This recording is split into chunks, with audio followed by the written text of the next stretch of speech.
तर उपमुख्यमंत्री एकनाथ शिंदे श्रीनगरसाठी रवाना झालेले आहेत। घटनास्थळी जाऊन ते परिस्थितीचा आढावा घेणार आहेत। हल्ल्यातील जखमी लोकांचीही ते भेट घेतील, अडकलेल्या पर्यटक यांचीही ते भेट घेणार आहेत। तर उपमुख्यमंत्री एकनाथ शिंदे जम्मू आणि काश्मीरसाठी रवाना झाले। श्रीनगरमध्ये अडकलेल्या राज्यातील प्रवाशांना ते सुखरूप परत आणणार आहेत। राज्यातील पर्यटकांना परत आणण्यासाठी सुरू केलेल्या शासकीय मदत कार्याला आता वेग येणार आहे। कारण स्वतः उपमुख्यमंत्री एकनाथ शिंदे आता श्रीनगरसाठी रवाना झालेले आहेत।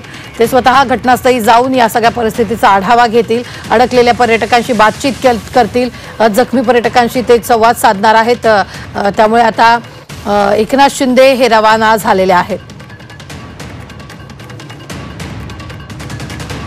मोठी बातमी आपण आत्ताच्या क्षणाची पाहतोय ती म्हणजेच एकनाथ शिंदे जम्मू आणि काश्मीरकडे रवाना झालेले आहेत। अडकलेल्या राज्यातील प्रवाशांना ते सुखरूप परत आणणार आहेत। राज्यातील पर्यटकांना परत आणण्यासाठी सुरू केलेल्या शासकीय मदत कार्याला आता वेग येणार आहे।